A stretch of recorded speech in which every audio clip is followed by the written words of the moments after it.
Hello there, very good afternoon and welcome to Lunchtime News on TV1. On behalf of the News First, the voice of the people, I am Martin Satyanesan.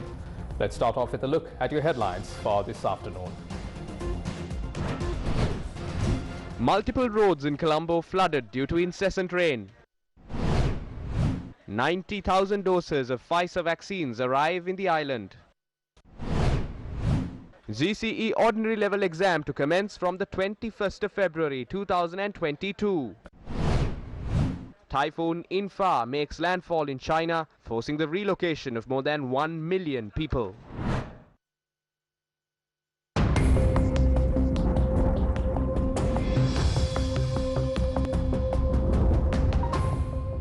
Now those stories in detail. Multiple roadways in the city of Colombo have been inundated as a result of torrential rainfall experienced in the capital and its suburbs since this morning. According to Sri Lanka Police, several roads including Kingsley Road, Norris Canal Road and roads in Grand Pass and Kotahena were inundated. Heavy traffic had also been experienced.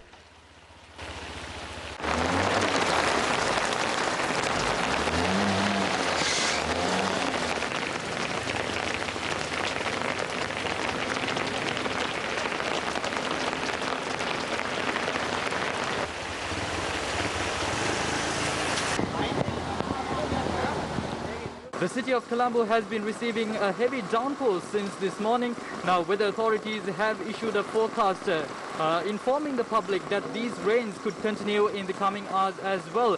The situation on the ground is that heavy winds are blowing across the city of Colombo, but the situation is not quite so different in other parts of the country as well. As a result of the heavy rains that the country has been experiencing, our reporters have toured several areas of the country and observed that construction sites and roads have been inundated due to flood waters obstructing vehicular movement that would have been operating on a usual day. Newsfirst will continue to keep you updated with the latest developments that unfold regarding the inclement weather here in Sri Lanka.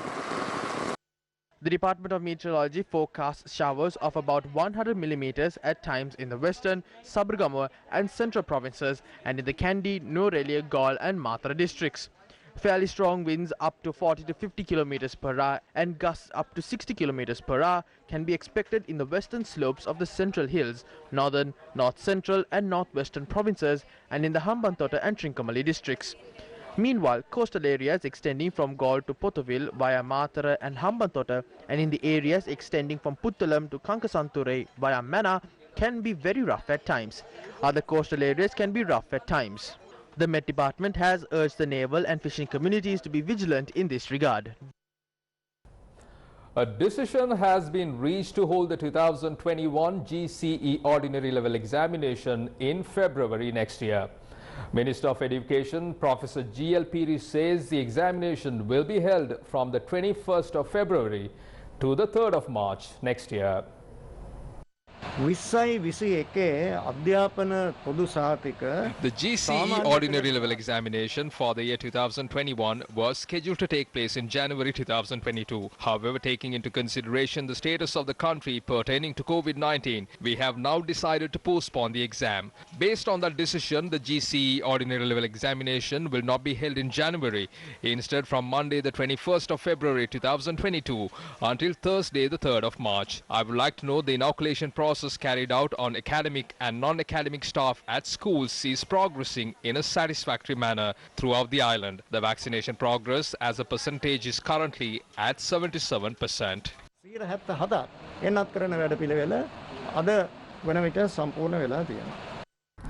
President Gotabaya Rajapaksa and some Sri Lanka Freedom Party members are currently holding a discussion at the Presidential Secretariat. We are now joined by News First Ravindra Jayakudi reporting from the Presidential Secretariat. Thank you, Martin. I'm right in front of the Presidential Secretariat where the meeting between the President and the SLFP party members are taking place. Now, we saw various party leaders, especially the party leader Maithripala Sirisena, Mahinda Amaravira and Dayasiri Jayasekara, who is the party secretary of the SLFP, were present for this meeting. And now this meeting is being held in a backdrop where various comments were passed between the SLFP members and the Sri Lanka Podujana Peramuna members.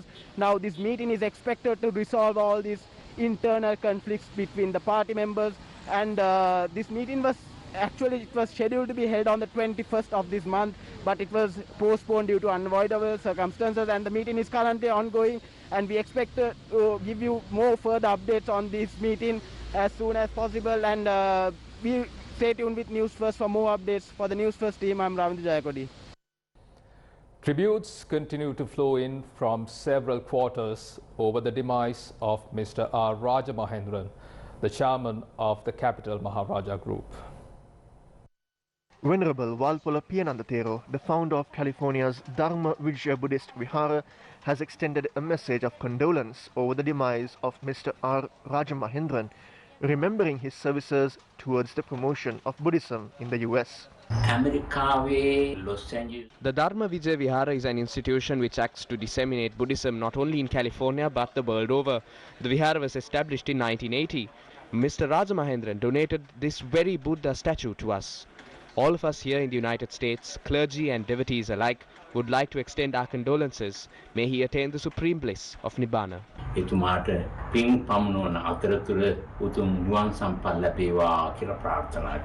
Issuing a statement, the United National Party's leader, Ranil Wickremesinghe, said that the demise of Mr. Rajendran Rajamahendran leaves a void in Sri Lanka's business and media sectors. He said that the Sirasa Media Network is the most valued accomplishment of Mr. Rajamahendran, who built one of the largest business empires in the country. Wickremesinghe added that the fact that he stood up for media freedom was the secret to his media success. The United National Party's deputy leader, Ruwan Wijewardena, has called Mr. Rajamahendran's passing a loss to the country, democracy and media freedom. In his message, Wijewardena said Mr. Rajamahendran was an inspirational figure who had many qualities that are rarely seen these days. He noted that Mr. Rajamahendran was a philanthropist who helped people for genuine reasons and not to gain publicity. Former Sri Lankan cricket captain Kumar Sangakkara has said he is deeply saddened by the passing away of Mr. Rajamahendran. In a tweet, Sangakkara said, quote, "My alma mater Trinity owes a great debt of gratitude to him and Mr. Gamini Dissanayaka for the Asgiriya grounds," unquote. Former Sri Lankan cricket captain Mahela Jayawardena was also among those who sent in their tributes. In a tweet, Jayawardena said Mr. Rajamahendran was an ardent cricket fan who had a passion for the game and was a person with a good heart. Health officials say that between 20 and 30% of COVID-19 infections in the Colombo district may have been caused by the Delta variant. The Health Ministry's Deputy Health Chief said that the Delta variant may have infected people across all districts. People in all districts may have been infected with the Delta COVID-19 variant. In such an instance, it is important for us to reduce the number of infections and to take the necessary measures required to stem the spread of the virus. There is no exclusive mechanism to detect people infected by the Delta variant. Since it is an expensive process which consumes time, we obtain a sample and then make estimates based on the virulence. Based on tests conducted in Sri Lanka, it is estimated that 20 or 30% of the infections in the Colombo district may have been caused by the Delta variant. This percentage could be less in other areas. Sri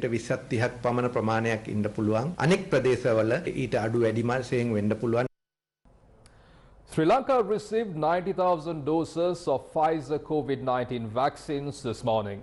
This is the largest consignment of Pfizer vaccines received by Sri Lanka in a single day.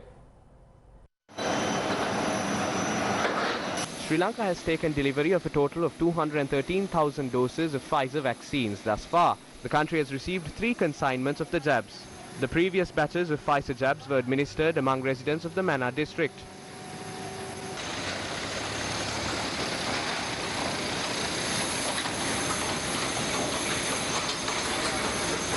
The vaccines must be stored at a temperature below -70 degrees Celsius. Accordingly, the latest batch has been moved to the National Blood Centre in Narahempita.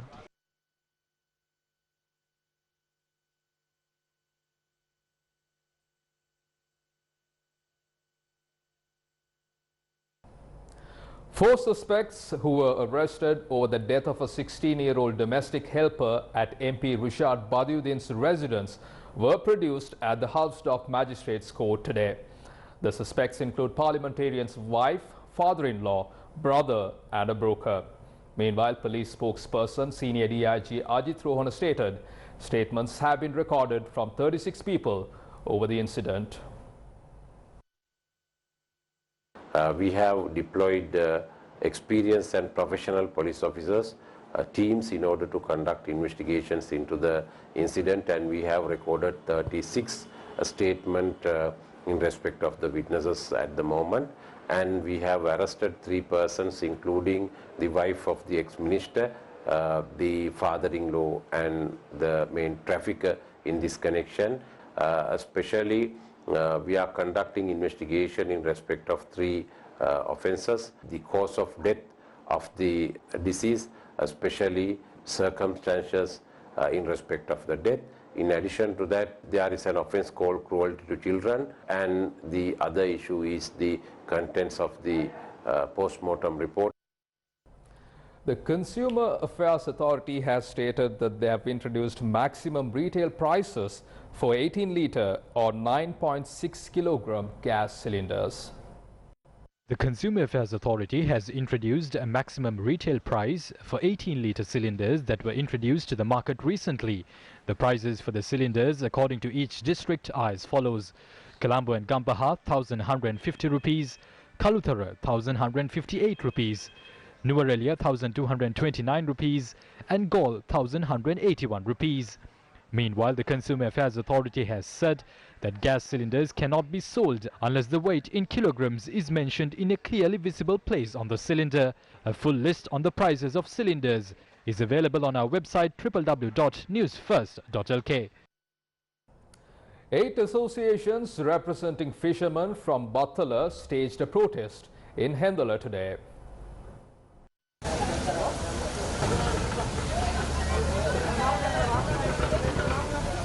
Fishermen complain that they have been unable to go to sea for more than 2 months due to the disaster that occurred in Sri Lankan waters due to the fire that erupted on board the Express Pearl vessel.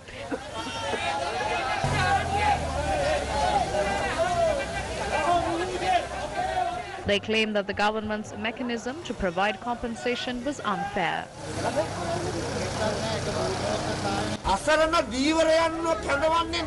Fishermen of Handala have been badly affected as a result of the decisions that have been taken without consulting them.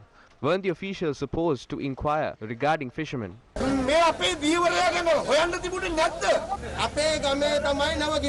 The vessel sank in the waters of our area. Therefore, we must be consulted over this.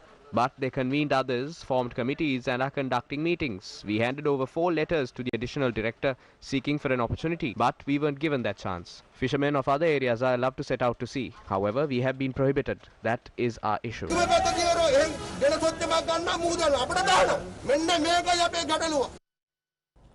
Meanwhile, teachers and principals staged protests in several areas demanding a solution to their salary anomalies.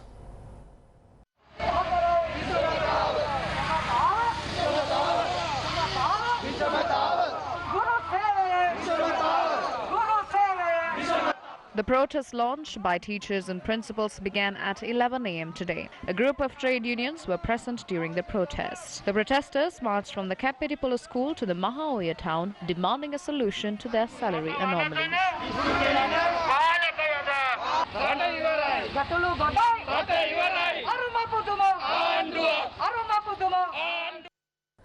Sri Lanka Podujana Peramuna parliamentarian Veerasumana Veerasinghe claimed that the government has failed to fulfill its promises concerning the teachers and principals' salary anomalies. He made these remarks in Matara yesterday. When former Education Minister Rishad Pathirana increased the salaries of teachers, an issue arose with regard to the salaries of school principals as well. Issues related to the grading of teachers have also persisted over the years. The party I represent, the SLPP, took a policy decision to resolve this. Our government said that a solution would be provided through the first budget of our government, but a solution has not been provided yet. Therefore, the trade union action can be justified. but I request teachers and principals to reconsider their decision to resort to a trade union action. ගුරු දෙමාපියන්ගෙන් ගුරු දෙවිවරුන්ගෙන් ගෞරවයෙන් යුක්තව මේ මොහොතේ ඉල්ලා සිටිනවා.